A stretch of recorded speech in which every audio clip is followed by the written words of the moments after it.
Hello, and welcome to the Hip Hop is Higher Education podcast. Please like, share, and subscribe to all of our social media and podcasting platforms listed below. We are your hosts. I am Summer Willow, creator of the Ladies Love Hip Hop platform. And I am Stephanie Reed, creator of Aspire to Higher, and we are super excited to be bringing you our second episode of Hip Hop is Higher Ed. Today's episode is Hip Hop's impact on entrepreneurship and the business landscape. We are excited to get into this discussion and showcase the influential power of hip hop as a culture, because it definitely goes beyond music. So sit back, take a seat, because class is in session. Absolutely, Steph. Absolutely. So for today's podcast, and again, our title today is Hip Hop's Impact on Entrepreneurship and the Business Landscape. Hip hop as an art form tells the story of the ebb and flow, the highs, and oftentimes the lows of life, giving a powerful voice to the Black experience. And amid all of the controversy and attempts to silence this art form, hip hop has been able to transcend the idea that it would never last, okay? And also it managed to become the soundtrack of the world, encouraging movements from politics to fashion. Today, we're going to explore how hip hop influenced entrepreneurship, thus impacting the business landscape. And although hip hop culture tells the story of the struggle, the culture has also motivated so many to push past the struggle to success. Many entrepreneurs are marching to a different beat in the marketplace. These are pioneers, dope individuals who already knew the definition of surviving, and now they are thriving. Long gone are the days that the glass ceiling seemed so hard to penetrate, and we're living in a time where entrepreneurship is leveling up. The tables have turned, and the business landscape, much like the hip hop landscape, is peppered with Black and brown and non-traditional leaders at the helm, unapologetically changing the business landscape forever. Okay? We're not going back forever. Forever. I completely agree. I'm so excited. Absolutely. Let's get into this topic. I want to make sure we highlight this beautiful, fantastic person who is unapologetically changing the business landscape herself. Yes. Let me get my notes real tight and right so I can get this bio together for Miss Crystal Taylor. So, oh man, read it, Steph. I am, honey, with 10 years of business experience. Crystal Taylor, the Queen Curator herself, has parlayed her business acumen into a strong brand that offers a slate of programs and events that highlights, celebrates, and uplifts hip hop and Blackness. Her current event lineup includes Yo MC Rex, which is a platform for some of the area's top, most talked about MCs.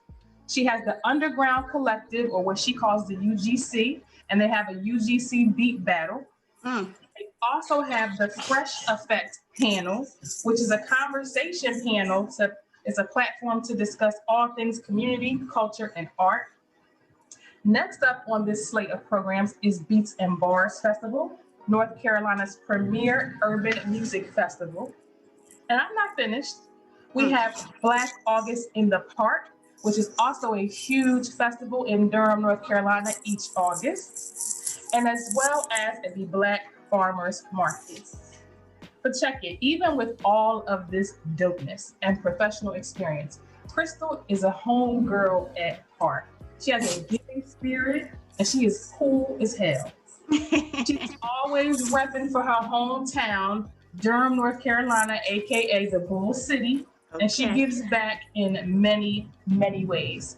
So listeners, grab your seats and help me welcome the Queen Curator herself, Miss Crystal Taylor. Hey, Crystal. Man. Oh my goodness. Welcome to the show, Crystal. I should have worn my Easter Sunday hat and my dress for all that. Girl, your shiny patent leathers. Woo! Man, you got me. We just said Look, don't cry. Don't cry. Oh my She's wiping goodness. her brow. She's wiping the sweat from all that work off her brow. Ooh, that was beautiful. Thank you so much. Crystal. You are beautiful. Your work is beautiful, and we can't wait to tell the people all about it. Absolutely. Thank you, y'all. That so, was super Crystal, dope. Thank you. You're here because you personify the ideals of the show. You are an individual who, you know, like many of us, had a corporate profile. You know, you created a career and a trajectory out of that, you know, idea of that being your life. Right. And then, you know, something happened, right? Right. So many business owners have unique experiences or life-changing moments that lead to business ideas. And those business ideas become plans, and then eventually, for some, they become executed, and there you have it, entrepreneurship. Right. So what is your why, and how did you get here? First of all, thank you guys so much for having me, because this is like, you know, really pouring into my spirit. So I'm just so thankful for you guys even having the platform to be able to talk to people and just share this information and share people's stories. Because so many times we just forget and we just keep, you know, plowing down the path. But ironically, I was just talking about this today, and I didn't even realize what I was, you know, talking about as far as the sense of like how it would be pertaining to this conversation today. But there was 2 instances that happened to me. I'm from Clinton, North Carolina, and my mom was a retired doctor. My mom was a doctor. My dad was a business owner, and my grandparents were farmers. And so I had always been around entrepreneurship, right? And so I never realized it, you know, until a pivotal moment that I had like one of the most severe experiences of racism in my adult life in corporate America. That was the second instance, but the first instance was when I was sitting in corporate America, and I felt like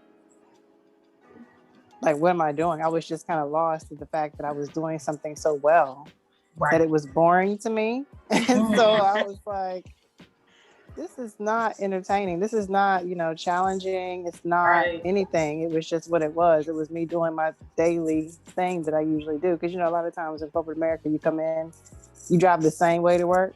Yeah. You go to the same different options for lunch. You do the same paperwork and different, you know, whatever work that you're going to do every day. Something, you hope for something crazy and challenging to happen sometimes. And so that was the first moment that I recognized that, like I had to do something more. I knew that I was supposed to be doing something. I just didn't know what it was. And it's funny because I've only had 2 corporate jobs. I've only worked for 2 corporate companies my whole career out of college. I graduated in 2005, and I've only worked for 2 different companies. And what was the span of working for those 2 companies? From 2006 to 2012. Okay. So that was like, you put your time in. Yeah, I put that was it. Sure. Like after that, I was like, you know, 2010 came. I was like, okay, girl, like we gotta really like, you know, nail it down. And so when I let my job let me go. I never, you know, quit or anything like that. They let me go because it was almost like a pull of, this is something you need to be doing. You need to go figure it out and go do it. You know what I mean? And so I've never been fired. I've been fired once, but it was like, you know, your job is being terminated type situation, not like, you know, for bad behavior or anything. Yeah. But they still comp me really well to be, and it was a blessing because it was like, oh, okay, well, I could just plan on my stuff that I want to do. And so when those 2 things, the first time that it happened to me, that's when I actually started UGC. And I was just like, didn't have anything to do, and I was trying to figure out what I wanted to do, and I ended up starting beat battles. And so when I recognized how much I enjoyed planning, And when I because I already love music because I'm a band kid, right? Like music was already my thing. Power to like, the band kids. You know what I'm saying? First of all, first y'all like animals. Now y'all both band kids. I can't. I was first violin, second chair. What? Listen, I was first chair clarinet, 3 years, section leader all day. Run them laps if you don't have your music memorized, okay? Yes. Go ahead, y'all. Y'all go ahead with y'all creative selves. And that explains a lot. I mean, I was just into the production of music so much. And so I started the beat battles. And when I recognized I didn't even have rent that month. And so I was just doing this thing to try to be like, let's see what's going to happen. You know what I mean? And hey, Crystal, I'm sorry to interrupt you. Do me a favor. Right side locks, I think, is brushing up on the microphone. Oh, okay. Yep. Boom. Is that good? Okay. I think it's left, right, and left. Just pull the left back a little bit. Yeah, we know you fabulous. I mean, you fab, girl. I can't do that with y'all, I'll tell you. But is that better? Yes. That's good. Okay. Yeah, I did this battle, and the battle was incredibly successful first out the gate. And I was just like, it wasn't even about anything else outside of the fact that I got people to come together to do something dope that I was interested in too. Right. And so, you know, it was mind boggling. So I just kept doing it over and over and over again. And so it never occurred to me that I was in business because I wasn't making enough money to live. I was just doing what I was doing that was fun. You know what I mean? Well, you were clearly hustling. You were making it happen. I'm curious if you could talk to our listeners about your transition, even though you said at first you didn't even really realize you were being entrepreneurial, right? Mm-hmm. You were just something you were interested in. But when was your moment of like, oh, I am doing this. I am running a business. I am creating events. And did you have fears? Like, talk about the transition from 9 to 5 mindset to that. So the second occurrence where I experienced that massive feeling of racism, what happened to me, I won't go into it, but what happened to me was such a horrible feeling to know that the only reason why I was there was because I was afraid of the uncertainty of being an entrepreneur. Right. And so, you know, the whole time I could have literally stepped out, you know, a long time ago and doing what I was doing with the shows because a lot more was happening. I was doing a lot more. I was afraid of, you know, not living check to check, not knowing when I was going to get paid. That's scary. You know, not having no team. I'm doing all the stuff by myself. And it was just, you know, the work world really grabs you. Yes. You know, like you have benefits, you have a constant paycheck. You ain't got to do nothing all day but talk to your homegirls at lunch and whatever, but you still going to get paid for them 40 hours. Exactly. It's like there's something that happens to your mind where this thing that could be your career or your life becomes a hobby. And people always say, grind it out because you know you need to keep this money coming in, whatever. But I was terrified of staying at work.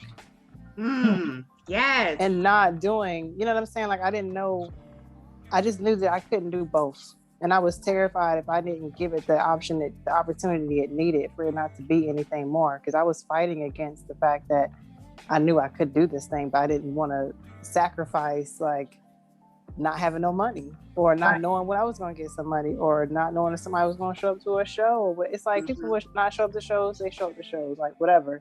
But I knew that if I went to Blue Cross, I was going to make my money.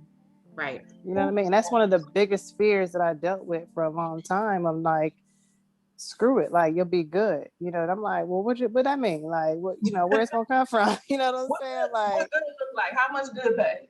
Yeah, and nobody is really gonna say, yeah, girl, quit your job. Like, go ahead. Right. You know, ain't nobody gonna say that, you know, but I had a couple of people in my corner that were always like pushing me, like always saying like, just do it. You know what I'm saying? Like you got the notebooks, you got the blueprint and everything. Just keep doing it. What's making you afraid? And so people kept asking me things like that. And it would make me realize I was afraid of just being comfortable. Mm-hmm. Right. And so my mentor always told me, like, if you're comfortable, you losing at life. Like, you're not supposed to be comfortable. Like, Great never, mentor. never fall for that. You know what I'm saying? Because it's not, it ain't nothing to live for. Like, you should want to be uncomfortable. You should want to be pushed in a space where you should feel like I got to solve this problem, or what's this in front of me that I can fix or change, or be, exposed to something different. And people in the work world, and I'm not saying entrepreneurship is for everybody, because it's not. You know what I mean? It's a different beast. You know, you got to be really like ferocious to be able to manage it. I like that word. That's real. Yeah. For real, because there's times where, my clients don't always pay on time. I love you guys, but it is what it is. It is what it is. Like, things happen, accounts payable, sleep, like on vacation, like whatever. And you have to know how to survive. You know what I'm saying? And so being that I had already came from that kind of blood, I didn't even think to be able to channel that. You know what I'm saying? I was just so caught up on, shoot, when my check comes next week, I'm gonna do this or I'm gonna do that. Like, you can't really live like that when you're an entrepreneur. So it's a mindset. It's a mindset that requires a choice. Like you said something earlier, you said, I can't do both. And I know that a lot of young folks watch the show, right? And a lot of young people who sometimes entrepreneurship is glamorized to a point where the actual elbow grease and the hard work and all that really needs to go into it is overlooked. And people make really rash decisions to, quit a job or, spend this bulk of money on a venture, and they're not ready to commit to the work. And it's something that you said about, and I checked what Stephanie said, that was a great word, being ferocious about your calling to be an entrepreneur does require a certain level of, inherent toughness. And, inherent just, I'm not going to stop till I get it. But then also there are skills that need to be built that I tend to believe do come from having a regular job, having a 9 to 5, because you mentioned maybe accounts payable is sleep. When you have a 9 to 5, you think all these different departments are something that corporate has. No. That's right. Right. You need to reinvent this wheel. Yes. And branch out and do you. So I wanted to ask real quick, because I know Steph has might want to move on with her question, but why couldn't you do both? That's a better question. I'm listening. Well, I think that I wanted what I wanted for myself too bad. Like, I didn't want to be told or treated the way I was, I was being treated. You know what I'm saying? Like, I wanted to give myself, like, man, y'all asking great questions. Like, I wanted to give myself a challenge in my life. You know what I'm saying? Like, I wanted to discipline myself in a way that many people can't. And I wanted to be able to say, this is mine and I made this. And also the biggest thing for me was always about creating something so massive that I could share it with my friends and family and be like, you know what, you ain't got to work for that sucker ass. Oh, sorry. That's, that, you good. That crappy ass person. Like, I got a job right here for you. Like, boom, let's change the world. Let's do this. Let's change the community doing this. Like, I always wanted to bless people in a way, because I remember when I left college, I had a business marketing degree and nobody gave me a chance to work at their marketing agency. And I was like, you know what? I'm going to make my own agency. Okay. I'm going to make my own agency. And that's exactly what I did. Like, I'm proud of myself because I had so much discipline. I had to sacrifice so much. And that's something, like, to your point, Summer, a lot of people don't understand, like, you're going to be eating pancakes and peanut butter jelly sandwiches. Like, ain't no bottled water on the journey. It's that water in that sink right there. Boil it. Yeah. So it's like, I didn't want to just not allow myself to really move in a way that was pushing me. Like, you know what I'm saying? Like, I didn't want to not see what was going to happen. Like, what was the worst that could happen? Like, I didn't do well. Just so everybody knows, what was your job function prior? So right out of college, I worked in a call center at Blue Cross. Just answering phone calls for insurance, whatever. Then I left there and went and worked at another insurance company, private insurance company in Raleigh. And then I came back to Blue Cross and they created a job for me as a project coordinator. Okay. And that's where I learned all my project management skills. You know what I'm saying? So it's like, I'm glad that I went into corporate to learn how to move around, how to talk, how to build. You know, that was like that last job was the best thing that ever happened to me.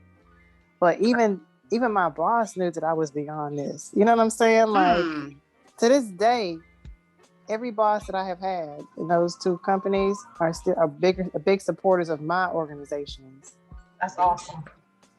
They donate money to me. You know what I'm saying? Like, so it was just kind of like, you know, why not expand yourself and push yourself more? And that's even if you have a job, like, don't just come in and be the assistant, whatever guy, be the manager, be the district manager, like, go for you know what I mean? Like, right. And move around in the company. I think what gave you not just the skill set, but even the confidence in yourself to say, you know what, I know how to do this. I'm a little bored. So let me see what I can do in my community. It's something you said a minute ago, like, what, I didn't want to just do it for myself. What can I do for the community I'm in, right? I think that is an internal driver that a lot of people have. And if you match that with your skills that you gained from corporate, it could be a powerful combination. Absolutely. Set you off in your entrepreneurial journey. Yeah. So I'm glad to hear you say that. I'm really fortunate to have, like, the people that work with me and my team, my crew, they all love doing what I have them doing, because I asked them, like, what do you want to do? You know what I'm saying? Like, I have a great ability to see what people are good at, and I'll help them say, like, hey, you know, you're really good at doing this right here. Like, do you want to do this for me? And, you know, it might not be no great money right now, but, you know, but they love doing it. So it don't even matter if I take them to dinner or, you know, cut them a check, even though we do those things, right? But it's like helping people realize, like, there's more to just this clocking that you're doing right here. Like, it can be a whole nother thing in a different way. And that's what helped me, because I only thought of project management, project coordination, like a corporate perspective. Yeah. I never thought about it in the sense of, like, the things that I'm doing now. You know what I mean? And people are like, well, how is that project Lola? I just tell people what to do. Like, what you know? Exactly. Crystal, tell us a little bit about how hip hop might have amped you up as you were making your transition. Amped you up as might not be the best use of language, but no, right? I mean, yeah. Thinking about how it might have influenced you to make that transition, and maybe do you see it influencing other people around you? So J. Cole, Friday Night Lights, his mixtape Friday Night Lights is like one of the things that when I'm up in the middle of the night working, or when I'm just working in general, I'm listening to that thing all up and down. She is always up in the middle of the night working. I'm up too. Call me Crystal. Okay, girl. I mean, for real, like, that listening to him, because at that time he was just pushing mixtapes in the Ville and you know, in the mall, Cross Creek Mall in Fayetteville. I'm from Clinton, so I know, like, I used to go to that mall all the time, and it's just like, when I'm listening to him talk about places in Fayetteville or whatever, and just listening to him, it's like, he didn't know he was gonna make it, but he knew. He didn't know how or whatever, but he knew. Right. And every time I listen to the whole project up and down when I'm working, like, it just keeps me in a flow of, like, girl, please, you like stopping what? That's right. You know what I mean? Like, and that is the attitude of hip hop. It's kind of like, if it wasn't a particular project that influenced you, it's just the energy of hip hop. It's like, turn down for what? You could use any lyric, not any lyric, but many lyrics. Yeah. you could use many lyrics. Right. right? To really motivate any space that you're in. Yeah. And truly, like when you think about the uprising of hip hop as a movement, when you talk about your crew, that crew love, and how, you know, I think about the Def Jams, I think about Uptown Records, and how I'm sure it started out as a regular conversation, like, listen, you talk to the ladies, you know, you break with the ladies, so I need you with the flyers. You know, I love how you make the flyers, or you could draw, can you make us flyers? Or what have you, or you're the business guy, can you curate, you know, this, that, and the third? And it's like, you have to be able to first of all, attract a team. You have to be able to, you don't just get a team, you attract a team. Yeah. Because as an entrepreneur, it's not like working for Wells Fargo, right? It's like, I just need you to have the skill that I need to do this job. I really could care less about anything else. But it's like, I need your skill and you need to mesh with this vision right here. Right. You know, it's crazy. It's crazy that you say that, Summer, because like I have the same like the large sticky notes that you use in offices. I have the same one that we use to like draw out what Beats and Bars is gonna look like however many years ago. We met at the Student Union at Central. And so I'm just calling everybody. I'm calling everybody to come to Central. And we're in there, and I'm telling them what I want. They look at me like I'm crazy or whatever. And I'm like, no, like, this is what we're going to do. And they were just like, all right. And so nobody ever had a problem with what the other person was going to be doing. It's like, you know, in work world, it's like you go in for this interview, they ask you these questions, you fit, you know, however they want to make it seem, whatever, you know, metric they use. And then you're in this company with all these people that have the same demand, but all these temperaments are all over the crazy place. You don't know if they devil worshipers. You don't know if they like, you know, you don't know nothing. You know what I'm saying? But the beauty of this, the blessing of all this is that we have so many things in common that we're in love with. We're in love with Black people. We're in love with the community. We're in love with saving our children from being like, you know, parasites to this music that they're trying to dictate on it. We care about the culture of hip hop, what it means. We care about each other, our families. You know what I'm saying? Like it's not just, thank you, Jamie, for coming in today, and we appreciate you. Here's your seat, you know, next to Roger, who you don't know nothing about. Right. And you got a friend that's on the other side of the building that ain't even like in the same department as you. You know what I'm saying? So I wanted to make sure that it stayed being a family, that we all had the same common goal. Like if I'm sick and I'm down, I know so-and-so is going to run it for me. You know what I mean? Absolutely. And the thing about all of that is that every year we just kept growing. When we got to AU in the boardroom at AU, I'm thinking like, damn, like we done leveled up from being in Central. Like, that's right. We got a boardroom in here. We here meeting in here. Like, who got the access in here? I don't got no key. Like, that's what's up. You didn't even need it. That goes to show how that connection Summer made to like attracting the right team. And you call them family. It's not just team. At work, that's where there is teams, right? But in this entrepreneurial journey, I feel like you connect with people that's your tribe or your people or your family. So I love how you describe the people that you work with, not as your team, but as your family.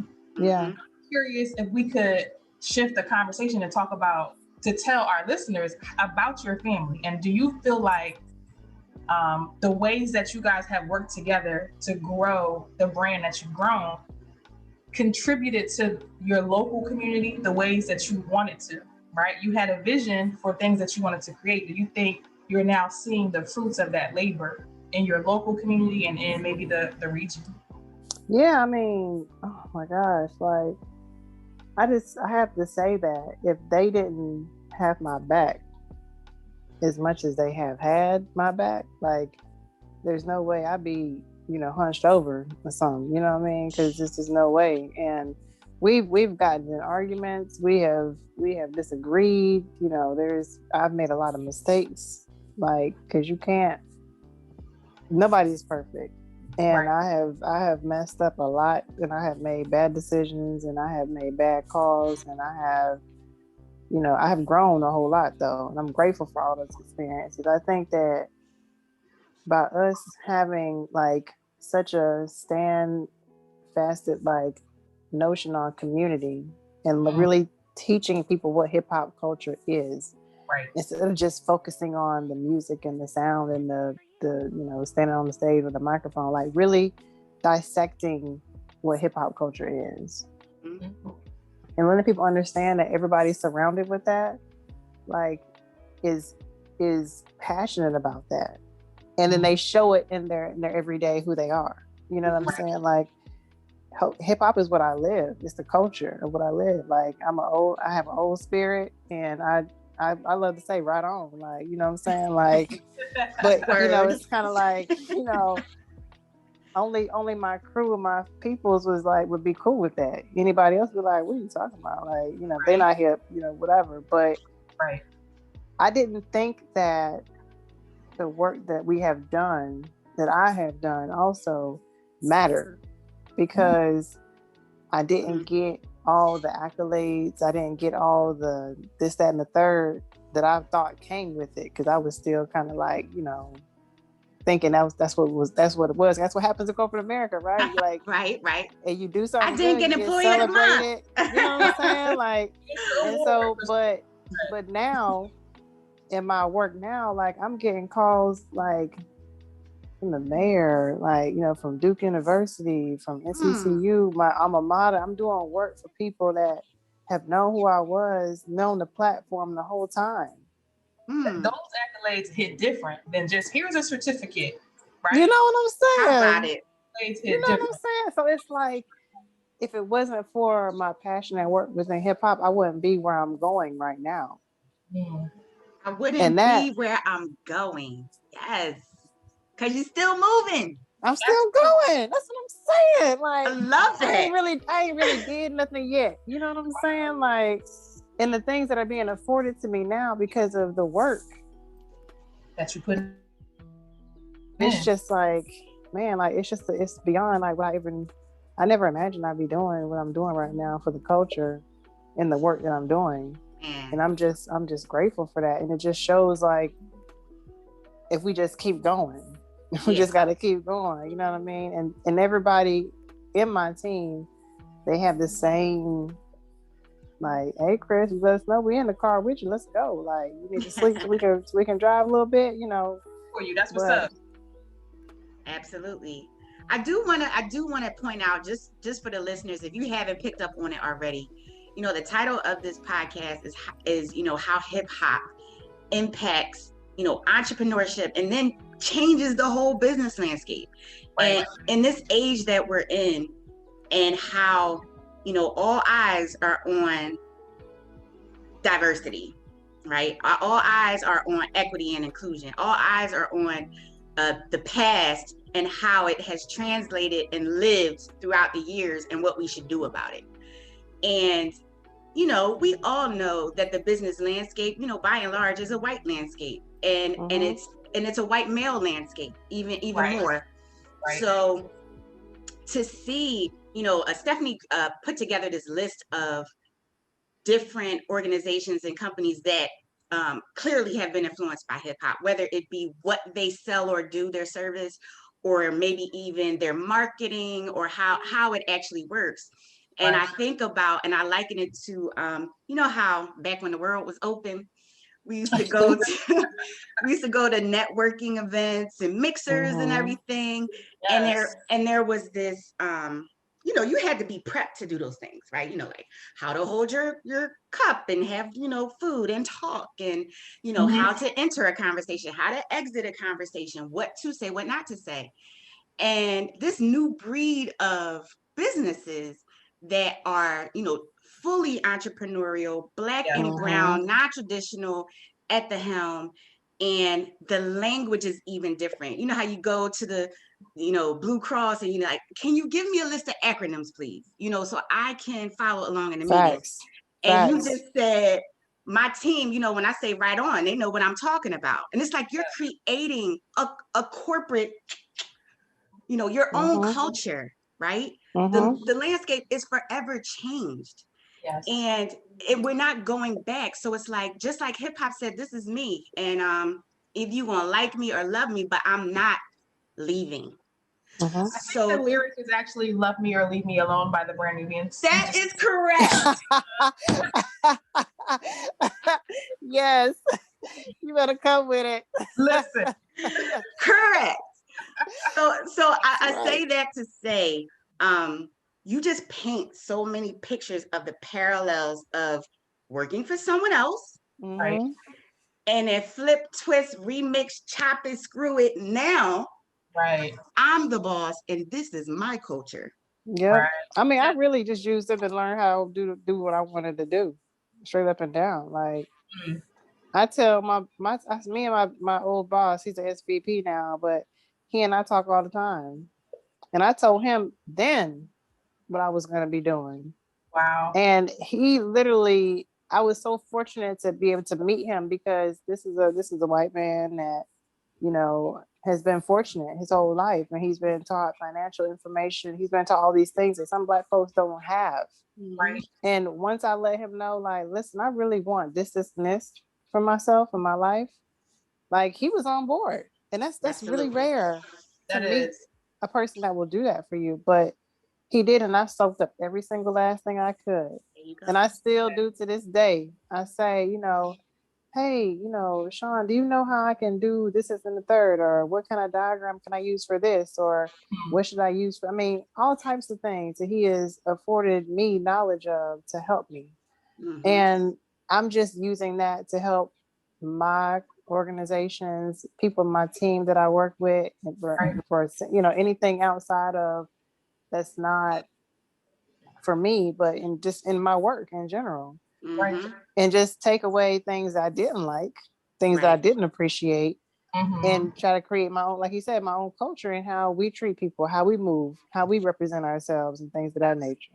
Absolutely. Absolutely.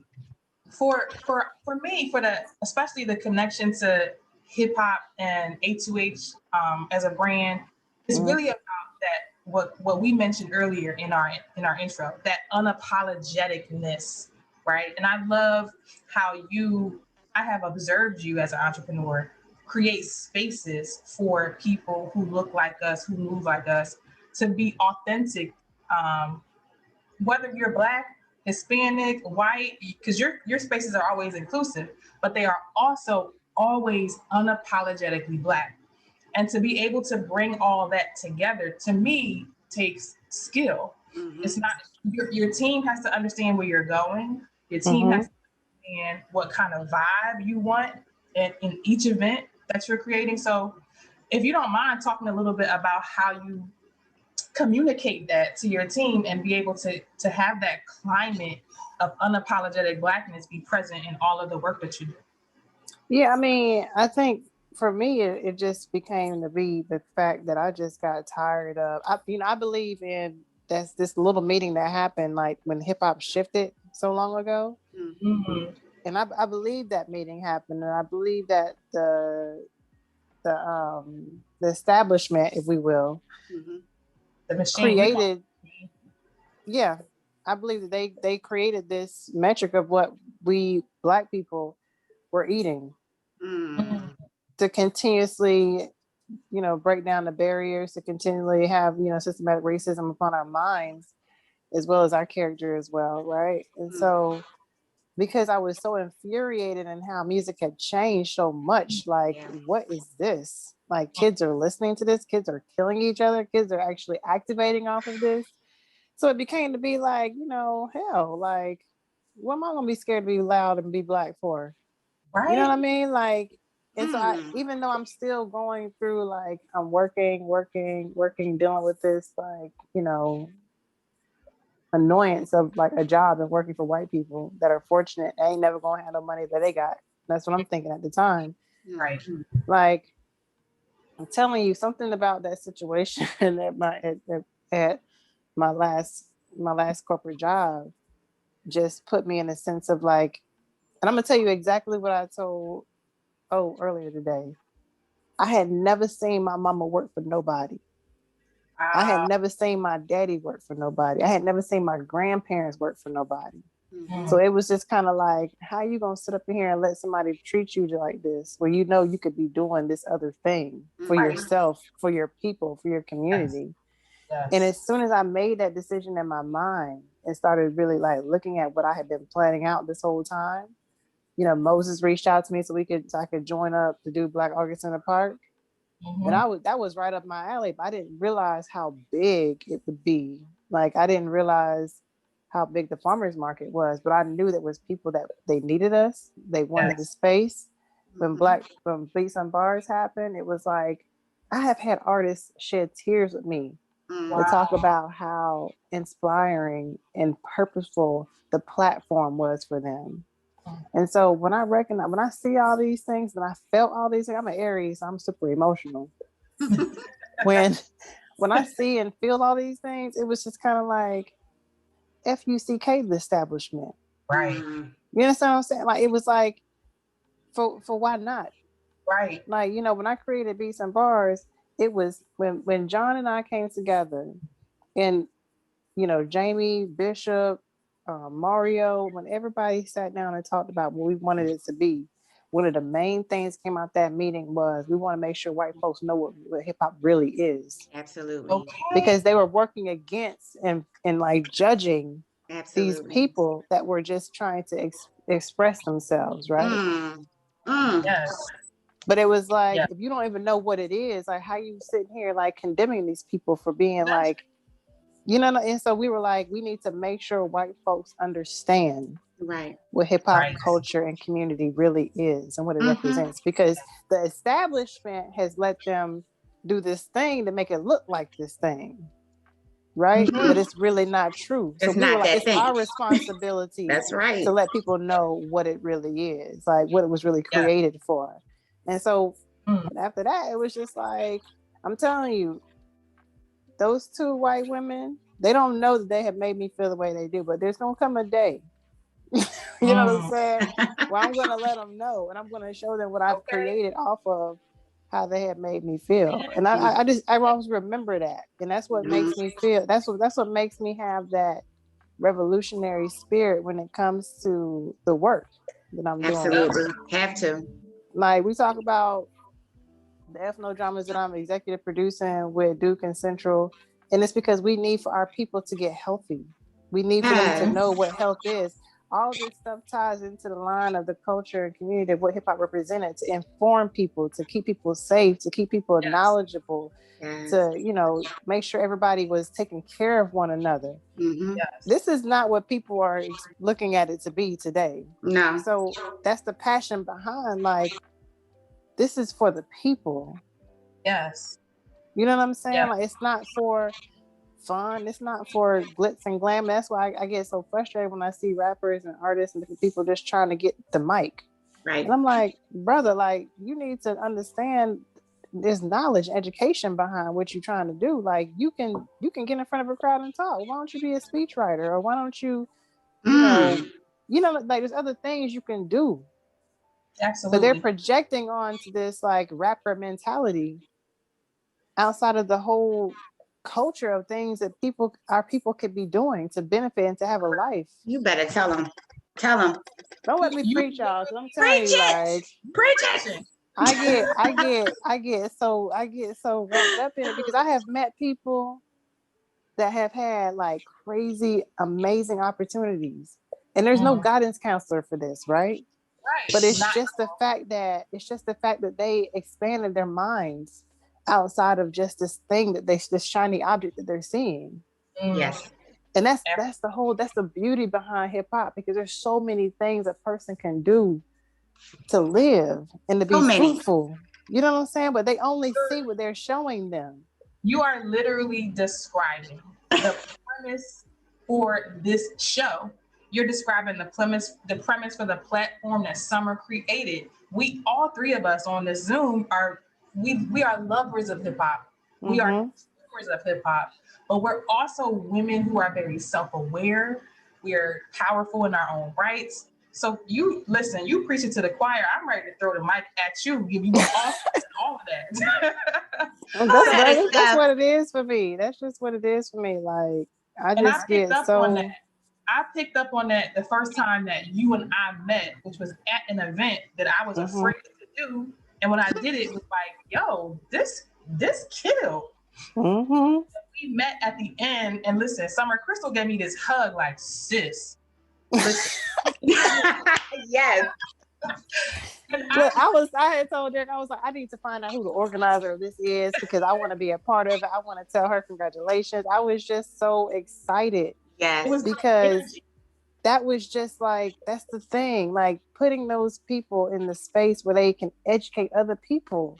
Yes. Like it's unheard of almost. That's not happening anymore. You know what I mean? Like you can get up there. It's beautiful. Don't get me started. Don't get me started. That's okay. Don't cry. Just don't cry on us. That's all. That's all. Thug tears only. Okay. Let's tell people. I want to hear from Crystal, right? Because they're gonna hear from Summer and I every month, every first Tuesday of the month. That is correct. To be exact. But when you hear us say hip hop is higher ed, how does that translate to you? What does that mean to you as we wrap up? Tell the people what that is. That means to me that, you're seeking knowledge of self. You are seeking knowledge of, the community that you live in, knowledge of the community that you work around, knowledge of, it's not I don't see a classroom, and I'm sorry, but I see the knowledge of what that pillar means. You know what I'm saying? Like a higher level of yourself, a higher level of what's going on in the community, the culture, like the political perspective. Like it means, reaching beyond what the standard is and whatever that standard is. But that standard is not even for us. You know what I'm saying? That's somebody else. Right. Right. That's what it means to me. That's what it means to me. That is music to our ears. We are definitely aligned, and I am so proud of you as a sister. I'm proud of you as a business woman, as an entrepreneur, and also as a community member, because it's not just about getting your paper. Right. It's about how you sow seeds that will grow long beyond your lifespan. And I feel you are planting fields of dreams. Thank you. For others. So I know that, our listeners and our community appreciates everything that you have said on this podcast. I want to encourage any of our viewers and listeners who are entrepreneurs or who are seeking to break away from traditional means of making money, to listen to this podcast and identify your strengths and learn what you can from corporate America or wherever you are right now. Don't shun the struggle because it's a gift. And then figure out how you can parlay it into something where entrepreneurs are the future job creators. So you create jobs, and everybody else out there who is looking to be an entrepreneur, think about the idea that you are creating a future for others. Doing what you're doing. Just like this sister right here, Crystal is creating so many different layers of existence for people within the realm of hip hop. So that's why we love you the most. Thank you. But thank you for being here. I love you guys too. We love you, Crystal. We are so grateful for your time and your knowledge tonight. We are pleased to bring it to the people, and I can't wait for them to hear from you. Before we sign you off, I want to give you a chance to tell the people where you would like them to follow you.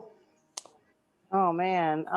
You guys, everybody can follow me on everything is the Queen Curator. That's my social media platform across the board. You can go to www.beatsandbarsfest.com.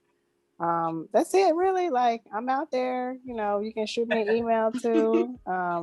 You can drop that in the information, but absolutely. Otherwise I'm available if anybody ever wants to hear the truth and nothing but the truth. But girl, I'll pray for you though. Like I got you. But just shooting words of encouragement and peace and blessings to everybody, and just move forward. Like just pray on and let God speak to you, and just don't be afraid. Like fears of the devil. Like God put it in your heart and your spirit for a reason. Like just let it manifest and pray on it and keep going.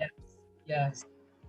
No other way to close it out Everybody, like, share, tell your friends, follow the Ladies Love Hip Hop platform and the Hip Hop is Higher Education podcast. We are here. We're ready to blow up 2021. Yes. And just remember, always keep it hip hop. See you later. Peace.